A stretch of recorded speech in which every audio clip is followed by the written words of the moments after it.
Hello friends, welcome to my YouTube channel. Today we have to study heart.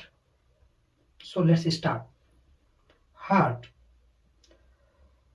Heart is the hollow muscular organ that pump blood throughout the circulatory system. तो हम इसको अगर देखें heart को, तो heart एक होलो muscular organ है। होलो का मतलब ये है कि अंदर से खोखला है और इसके अंदर ब्लड पंप होता है और हमारी पूरी बॉडी में जाता है। एंड इसका अगर साइज देखें तो it about 10 centimetre long and weight अगर देखें तो weight about 225 gram in female and 310 gram in male. And location देखें तो location it is situated between two lungs and media behind the media sternum. और अगर हम इसको देखें कि ये कैसा बॉडी के अंदर रहता है, तो it is a oblique position of the, यानी कि थोड़ा सा राइट साइड में तो होता ही है लेकिन लेफ्ट साइड को ज्यादा होता है, इसलिए हम लोग इसको ऑब्लिक्यू पोजीशन से कहते हैं। अब अगर इसकी पोजीशन देखें तो position it is lie the pericardium in middle mediastinum, mediastinum के पीछे होता है। और अगर देखें कि ये सेकेंड रिब से 6 रिब के बीच में सिचुएटेड होता है। और अगर हम लोग इसको देखें तो ये लेवल ऑफ वर्टिब्रा देखते हैं तो level of vertebra 5th thoracic vertebra से 8th थोरेसिक वर्टिब्रा के बीच में होता है। अब अगर हम लोग देखते हैं, जैसे कि मैं आपको बता दिया कि ये हमारे डायग्राम में जैसे कि आपको दिख रहा है, तो ये हमारा है मीडिया स्टिनम, ये हमारा है मीडिया स्टिनम। मीडिया स्टिनम के सेकेंड इंटरकोस्टल स्पेस से लेके 6 इंटरकोस्टल के बीच में ये रहता है। और रहता कैसा है तो इसका देखें तो बेस जो होता है वो होता है हमारे इधर सेकेंड इंटरकोस्टल स्पेस के पास। और जो अगर एपेक्स देखें तो एपेक्स हमारा होता है ये लेफ्ट साइड में, लेफ्ट साइड 6 वर्टिब्रा के पास में। अब अगर हम देखते हैं स्ट्रक्चर ऑफ द वॉल, इसकी मसल कैसी होती है, मसल के नाम क्या होते हैं, तो इसकी 3 मसल होती हैं जैसे कि आपको मैं बता रहा हूं। आउटर मोस्ट लेयर होती है पेरिकार्डियम, उसके बाद होती है मिडिल होती है जो मायोकार्डियम होती है, और इनर जो होती है वो इंडोकार्डियम होती है। अब हम लोग बात करेंगे पेरिकार्डियम की, है ना। तो पेरिकार्डियम ये जो होती है it is outer most layer of the heart made of 2 layer. Pericardium की भी फर्दर 2 लेयर होती हैं, outer parietal pericardium and inner visceral pericardium. अब इनके भी बीच में एक स्पेस होता है जिसको हम लोग बोलते हैं पेरिकार्डियल स्पेस, पेरिकार्डियल स्पेस बोलते हैं। और पेरिकार्डियल स्पेस में ही पेरिकार्डियल फ्लूइड होता है, जो कि पेरिकार्डियल फ्लूइड जो होता है वो होता है 25 से 35 ml के बीच में ये होता है, जिससे कि हमारा हार्ट की जो फ्लेक्सिबिलिटी होती है वो ऐसे ऐसे होती है, ना तो वो चिपकती है और ना तो वो रुकती है। वो एक पानी की तरह होता है, पानी है वो लिक्विड है और वो ऐसे फ्लेक्सिबल होती रहती है। अब अगर हम देखें तो पेरिकार्डियम की जो लेयर है उसमें से भी फर्दर 2 लेयर होती हैं, जैसे कि पैराइटल पेरिकार्डियम। पैराइटल पेरिकार्डियम की जो एक लेयर होती है वो strong protect sac for heart, ये बहुत स्ट्रांगली प्रोटेक्ट करके रखती है हार्ट को अपने। और एंकोर हार्ट द मीडिया स्टिनम, और ये एंकोर करती है मीडिया स्टिनम को। And it is made up of 2 layer. Outer fibrous, जो आउटर फाइब्रस होती है वो हमारी outer fibrous formed of the thick fibre tissue protects the heart from the over stitching, ये ओवर स्टिचिंग होने से हमारे हार्ट को बचाती है। अगर हम देखें इनर सीरस को, इनर सीरस मीन्स हमारे अंदर जो फ्लूइड है, सीरस मीन्स फ्लूइड। तो अगर जो अंदर की हम लेयर को देखें तो पहले तो ये बताएं कि वो किसकी बनी होती है, तो वो स्क्वामस एपिथेलियम सेल की बनी होती है। और which secrete the small amount of fluid. जो स्क्वामस एपिथेलियम जो होती है वो क्या सिक्रेट करती है, पेरिकार्डियल फ्लूइड सिक्रेट करती है। And this field prevent friction and allow free movement of the heart with in pericardium. ये जो पेरिकार्डियल फ्लूइड है ये प्रिवेंट करता है ओवर स्टेचिंग से, और ये क्या काम कराता है, फ्रिक्शन, हार्ट में फ्रिक्शन लाइक दिस। अगर हम इसके अमाउंट की बात करें, जैसे कि आपको मैंने बताया है, तो ये होता है वही 25 से 35 ml तक। अब अगर हम देखें उसकी दूसरी लेयर के बारे में, तो पेरिकार्डियम लेयर की एक और जो फर्दर ब्रांच होती है बेसरल पेरिकार्डियम, हम इसको एपिकार्डियम भी बोलते हैं। Lines the surface of myocardium, ये मायोकार्डियम के just beneath the upper surface. अब अगर हम बात करते हैं मायोकार्डियम की, so myocardium is the middle layer of the heart formed of cardiac muscle fiber और कार्डियक मायोसाइट। ये जो मसल होती है ये कार्डियक मायोसाइट से बनी होती है। इसका मतलब ये है कि आपने देखा होगा हमारे स्ट्रक्चर में, तो ये इसमें मायोसाइट सेल होते हैं, मायोसाइट सेल। और इसकी जो मसल होती है ये ब्रांच्ड मसल होती है, सिंगल मसल नहीं होती है। हमारी बॉडी में बाकी जो मसल होती है वो सिंगल मसल होती है, लेकिन ये जो होती है वो ब्रांच मसल होती है। और ये सबसे थिक मसल होती है हार्ट की, सबसे मोटी। अब अगर हम बात करते हैं, it responsible for the pumping action of the heart, involuntary nature. जो ये मसल होती है हार्ट की, इसमें हमारा बस नहीं होता है, इसको हम रोक नहीं सकते। जैसे कि हम अपने हाथ को हिलने से रोक सकते हैं, लेकिन हार्ट की पंपिंग को नहीं रोक सकते, क्योंकि इसमें ना इनवॉलेंट्री मूवमेंट है। अब अगर हम बात करते हैं, ये इनवॉलेंट्री मूवमेंट नेचर की होती है। It has types of cardiac muscle, 3 types cardiac muscle होती है इसमें, जैसे कि मैंने आपको बताया ही है। Which form the contractility unit of the heart, ये कंट्रैक्टिलिटी ऑफ द हार्ट को बनाती है। अब देखें तो ये कैसे काम करता है, तो ये कंट्रक्शन कैसे होता है, रिलैक्सेशन कैसे होता है, तो it is a help of pacemaker. जो हमारे पेस मेकर होते हैं जिनको हम लोग एसए नोड बोलते हैं, एबी नोड बोलते हैं। एसए नोड और एबी नोड से जो यहाँ पे होता है एसए नोड और यहाँ पे होता है एबी नोड, इन दोनों से इलेक्ट्रिसिटी जनरेट होके इंपल्स जनरेट होके हमारे परकिंजे बंडल ऑफ हीच के थ्रू परकिंजे फाइबर में जाके और वहां से हार्ट को कंट्रैक्टिलिटी प्रोवाइड कराती हैं। अब अगर हम बात करते हैं इंडोकार्डियम की, so endocardium thin inner most layer lines the chamber and valves inner surface of heart. ये हार्ट के अंदर सबसे अंदर की मसल होती है जिसको हम इंडोकार्डियम बोलते हैं, और ये किससे बनी होती है, इंडोथीलियम लेयर से। ये जो बनी होती है इंडोथीलियम लेयर से बनी होती है। अब अगर हम बात करते हैं, ensure smooth flow of the blood through the heart formed of single layer of endothelium layer. जैसे कि मैंने आपको बताया इंडोथीलियम लेयर से बनी होती है और स्मूथ लेयर होती है and continue to endothelium line of the blood vessel. अब हम अगर देखें कि हार्ट का हमारे इंटीरियर सरफेस कैसा होता है हार्ट का, अगर हम हार्ट के डाइसेक्शन करके और हम हार्ट के एक पार्ट को देखते हैं तो हार्ट का कैसा स्ट्रक्चर होता है, तो heart has 4 chamber, 2 atria and 2 ventricle. इसमें आपने देखा होगा ये राइट एट्रियम है, ये लेफ्ट एट्रियम है, ये राइट वेंट्रिकल है, ये लेफ्ट वेंट्रिकल है। तो हम लोग कह सकते हैं कि 2 एट्रिया एंड 2 वेंट्रिकल होते हैं, divide into left and right side in fibrous septum.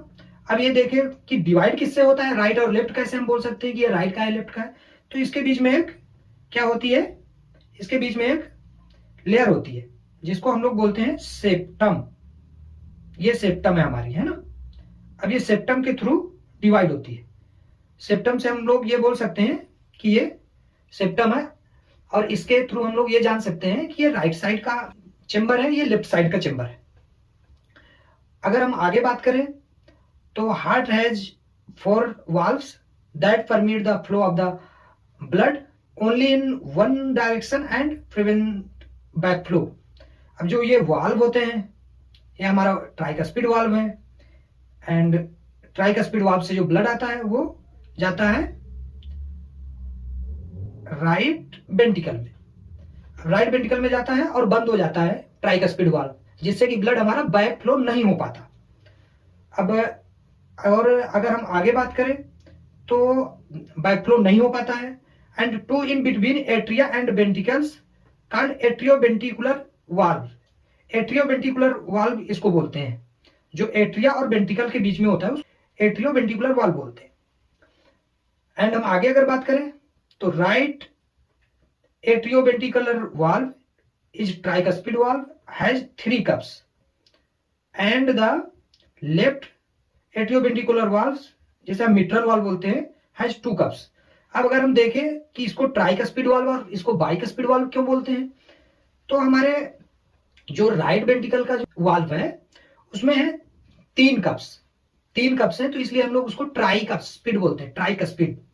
और अगर हम लेफ्ट वेंट्रिकल के वाल्व को बोले तो उसमें है 2 cups हैं, तो हम उसको बोलते हैं बाइकस्पिड वाल्व, उसको हम बाइकस्पिड वाल्व या मिट्रल वाल्व बोलते हैं। और अगर हम बात करें other 2 are placed at the opening of blood vessel arising from ventricles, namely pulmonary valve and aortic valve. अब अगर हम बात करें कि ये और जो 2 ब्लड वाल्व होते हैं उनको हम क्या बोलते हैं, तो जो एक होता है ये हमारा होता है, यहाँ पे ये हमारा होता है पल्मोनरी वाल्व। पल्मोनरी वाल्व क्यों बोलते हैं, क्योंकि इसमें पल्मोनरी आर्टरी होती है, पल्मोनरी आर्टरी से ब्लड हमारे कहाँ जाता है, लंग्स में, तो इसलिए हम लोग इसको पल्मोनरी वाल्व बोलते हैं, क्योंकि ये पल्मोनरी आर्टरी में है। अब अगर हम बोले आयोटिक वाल्व, तो ये हमारे आयोटा को कनेक्ट कराता है, तो इसलिए हम इसको आयोटिक वाल्व बोलते हैं। जैसा कि हम बात करेंगे हार्ट के बॉर्डर के बारे में। हार्ट में जो बॉर्डर होते हैं वो 3 बॉर्डर होते हैं, right border, left border and inferior border, right, left and inferior border. अब राइट बॉर्डर जो होता है ये कैसे बनता है, vertical is formed interiorly by right atrium. ये जो राइट बॉर्डर होता है वो कहाँ पे होता है, ये हमारे राइट एट्रियम में के पास होता है, इसलिए हम इसको राइट बॉर्डर बोलते हैं। Left border around is mainly formed by the left ventricle and partially by the left auricle.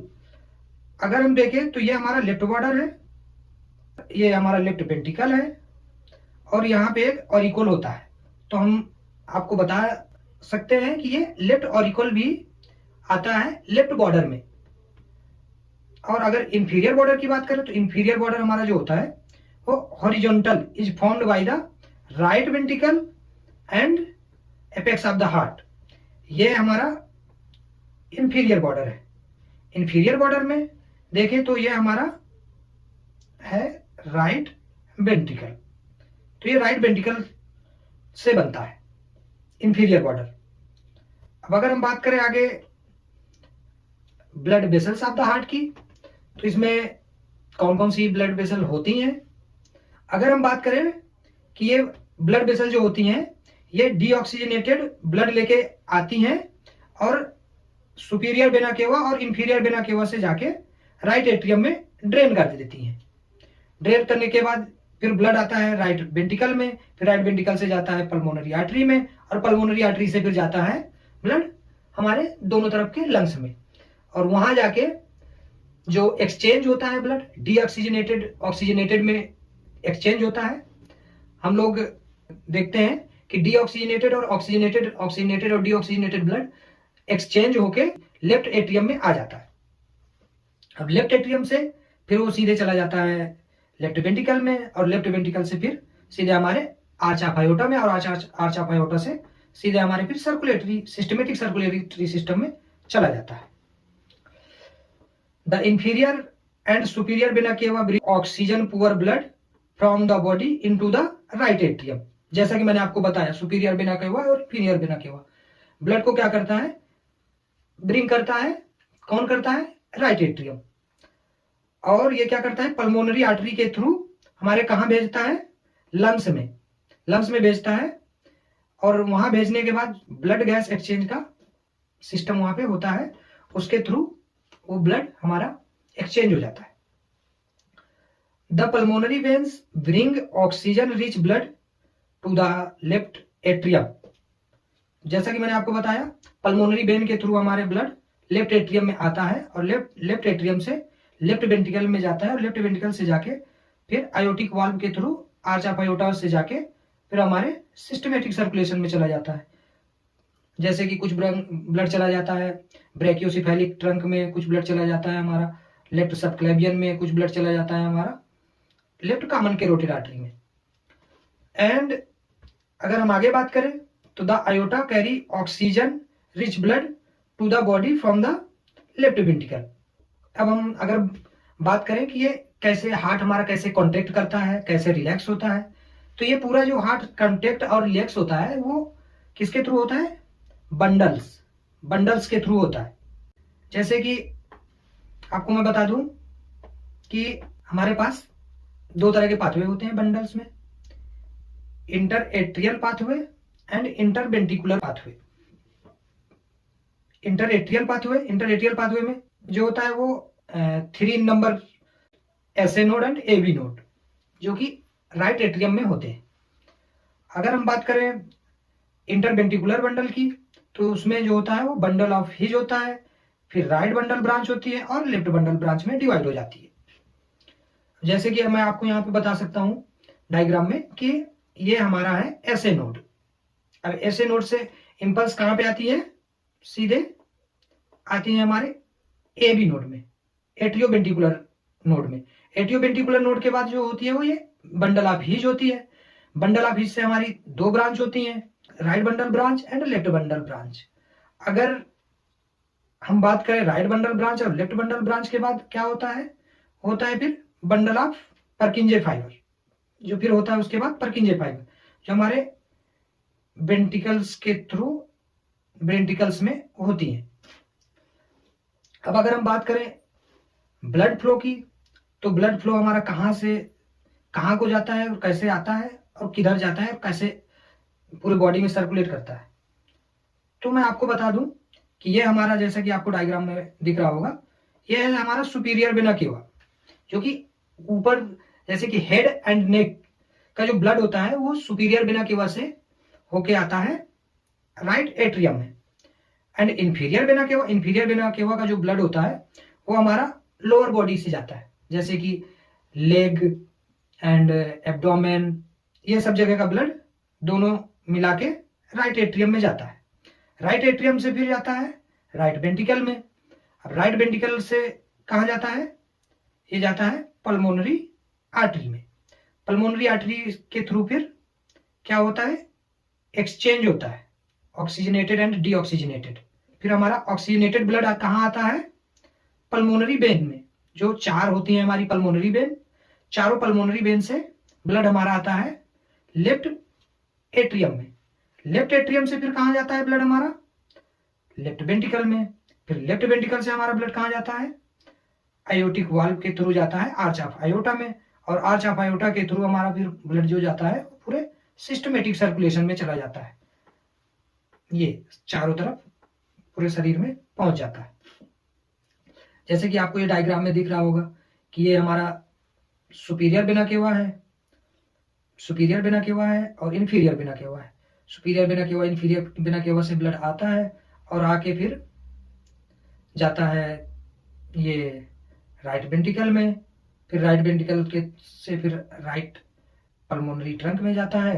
Pulmonary trunk के थ्रू ये जाता है फिर सीधे लंग्स में। यहाँ ऑक्सीजनेटेड और डीऑक्सीजनेटेड ब्लड जो होता है वो फिल्टर होता है, और फिल्टर होके फिर हमारा आ जाता है पल्मोनरी वेन में। पल्मोनरी वेन से फिर हमारे लेफ्ट एट्रियम में आ जाता है। लेफ्ट एट्रियम के बाद हम जो बाइकस्पिड वाल्व होता है उसके थ्रू लेफ्ट वेंट्रिकल में आ जाता है। लेफ्ट वेंट्रिकल के बाद फिर हमारा ब्लड आर्च ऑफ आयोटा में चला जाता है आयोटिक वाल्व के थ्रू, और फिर उसके बाद पूरी बॉडी में चला जाता है। फिर से पूरी बॉडी में वही सिस्टम स्टार्ट हो जाता है। कुछ ब्लड चला जाता है सुपीरियर वेना केवा को जाता है, इंफीरियर वेना केवा को जाता है और कोरोनरी साइनस जो कि उनको चला जाता है, और फिर उसी तरह राइट एट्रियम में पहुंच जाता है और फिर से वही साइकिल दोबारा स्टार्ट हो जाती है। And thank you for watching.